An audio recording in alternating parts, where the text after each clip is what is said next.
Monsoon के बीच राज्य सरकार ने दोनों नगर निगम कमिश्नरों को बदल दिया है। हिमाचल प्रदेश कैडर से राजस्थान डेपुटेशन पर आई 2018 बैच की आईएएस डॉक्टर निधि पटेल ने पहली महिला बतौर नगर निगम हेरिटेज कमिश्नर का पदभार संभाला।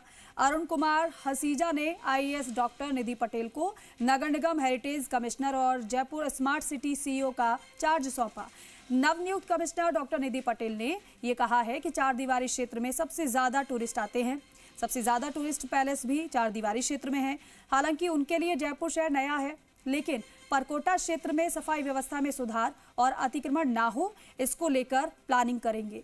जयपुर शहर वासियों और बाहर से आने वाले पावड़ों को शहर साफ और सुंदर दिखे और टेक्नोलॉजी के माध्यम से क्या कुछ नया किया जा सकता है, इसको लेकर भी अधिकारियों से चर्चा कर काम किया जाएगा, जिससे जलभराव, कटाव जैसी जगहों पर तुरंत संसाधन पहुंचे और लोगों को राहत मिल सके।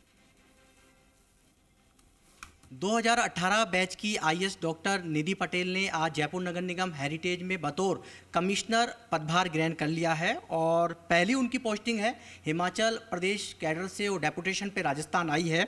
मैम, कल तबादला सूची आई और आज आपने अपना पदभार ग्रहण कर लिया है और आप जिस समय यहाँ पर बैठी हैं उस समय मानसून पीक पर है, आपकी क्या प्रायोरिटी रहेंगी?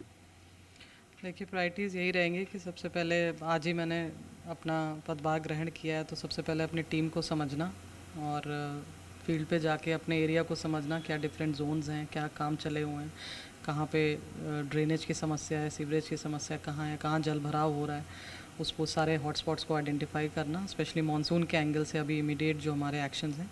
और ऑलरेडी मैंने एक ब्रीफ मीटिंग लेके सबको डिफरेंट जो हमारे एक्सीएंस हैं सबको डायरेक्शंस दिए हैं कि हॉटस्पॉट्स पे आप प्रोएक्टिवली, पब्लिक के फ़ोन का वेट नहीं करना है, प्रोएक्टिवली आप टीम तैनात करिए और जहाँ भी जल भराव आपको गंभीर लग रहा है वहाँ पे आप पंप के माध्यम से इमीडिएट उसकी निकासी करवाइए, सो दैट इमीडिएट पब्लिक को रिलीफ मिले।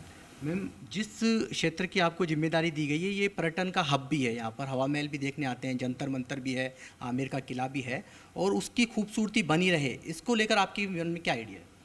विधिवत तरीके से इस पूरे जो हम प्लानिंग करेंगे इसकी, अभी मीटिंग कल ही हमने रख दी है 10:30 बजे, तो डिफरेंट जो डिपार्टमेंट्स हैं हमारे नगर निगम से, उनके क्या ऑलरेडी यहाँ पे क्या चला हुआ है, क्या डिफरेंट हमारे काम चले हुए हैं, उसको समझना है और उसके बाद उसमें और क्या इम्प्रोवाइज़ किया जा सकता है वो हम रेगुलर जो है अब बातचीत में और मीटिंग में उसको प्लान करेंगे। मैडम, एक एंक्रोचमेंट को लेकर आपकी क्या प्लानिंग है? अतिक्रमण नहीं हो क्योंकि विरासत है।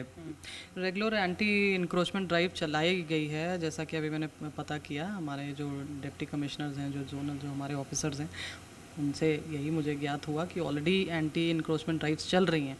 लेकिन अब मैं भी खुद जब फील्ड पे निकलूँगी तो मुझे प्रत्यक्ष रूप से दिखेगा कि कितनी सफल ड्राइव्स हैं और कितनी सफल बनाई जा सकती हैं और पब्लिक का उसमें कितना कोऑपरेशन हम सीख कर सकते हैं कि लोग खुद ही इंक्रोचमेंट ना करें, तो वो ज़्यादा बेहतर होगा। एक स्वच्छता को लेकर आपकी क्या कुछ रखते हैं, क्योंकि स्वच्छ भारत मिशन भी चलाया जाता है, लेकिन जयपुर शहर जो गंदगी के ढेर पे पटा रहता है, स्वच्छता सर्वेक्षण भी हाल में हुआ है, लेकिन स्वच्छता सर्वेक्षण तक तो हम तैयारियां पूरी कर लेते हैं, मुकम्मल कर लेते हैं, लेकिन उसके बाद फिर वही ढाक के पात हो जाते हैं।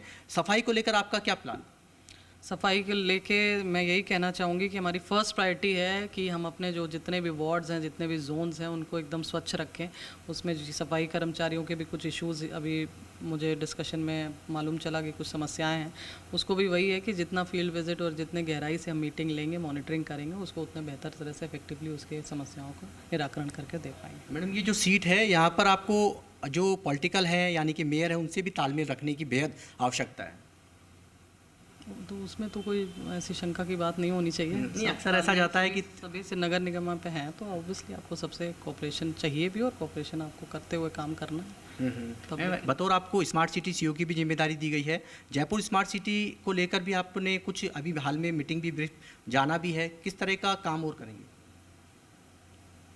जैसा कि मैंने बताया कि अभी आज ही मैंने कार्यभार ग्रहण किया है, तो अभी मैं पहले अपनी टीम को समझ लूँ और इस एरिया को अच्छे से समझ लूँ कि किस एरिया की अपनी स्पेसिफिक रिक्वायरमेंट्स क्या हैं और स्पेसिफिक समस्याएं क्या हैं, उस हिसाब से उसकी प्लानिंग करेंगे। मतलब ये ऐसा नहीं है कि एक समस्या का निराकरण दूसरे जगह भी आपने डाल दिया, उसको हर एरिया की अपनी यूनिक प्रॉब्लम्स होती हैं, तो उसको हम बहुत जल्दी करेंगे प्लान। रिस्पॉन्स टाइम अच्छा होना चाहिए। जी, बिल्कुल बिल्कुल बिल्कुल, ये वही मैं कह रही हूँ ना, मॉनिटरिंग पे ही पूरा फोकस रहेगा कि मॉनिटरिंग कितनी टेक्नोलॉजी ड्रिवन हो और पब्लिक प्रो हो, पब्लिक ओरिएंटेड मॉनिटरिंग होनी चाहिए। तो दफ्तर से ना जाते हुए ज़मीन से उठ के आनी चाहिए समस्या, उस हिसाब से मॉनिटरिंग प्लान होनी चाहिए। मैम, आपका जो पिछला अनुभव है वो आप दूसरे स्टेट्स में रह के आइए अलग अलग जगह पर, और राजस्थान में अब आपने किया है, तो कितना डिफरेंट आपको टाइम हुआ है? पहला ही दिन है अभी डिफरेंस कैसे है तो देखिए, डिफरेंस क्या, बेसिकली जहाँ भी आप काम करे होते हो, जो भी आपका अनुभव होता है वो आपको मदद ही करता है। आप यूनिक आइडियाज़ लेके आते हैं, नए तरह से आप नई ऊर्जा का संचार होता है नई कुर्सी पे बैठते ही। तो आई होप कि हमारी जितनी टीम है यहाँ पूरा हमें सहयोग करेगी और बेहतर काम टीम करेंगे। पूरी साथ लेकर काम करने, बिना उसके टीम वर्क के तो काम ही नहीं हो सकता। शुक्रिया। ये डॉक्टर निधि पटेल जो कि हिमाचल कैडर से हाल में राजस्थान आई हैं, और उनका फोकस है कि टीम के साथ चलना है। एंक्रोचमेंट की बात हो या फिर सफाई की बात हो या फिर टेक्नोलॉजी की बात हो, तो तमाम जो चीज़ें हैं उन पर काम करेंगी, और आने वाले समय में वो फील्ड विजिट भी करेंगी, अफसरों से मीटिंग भी लेंगी, और जो जयपुर स्मार्ट सिटी और साथ में जो नगर निगम की जो कार्यप्रणाली है उनको भी समझेंगी। कैमरामैन राहुल के साथ दीपक गोयल, जी मीडिया, जयपुर।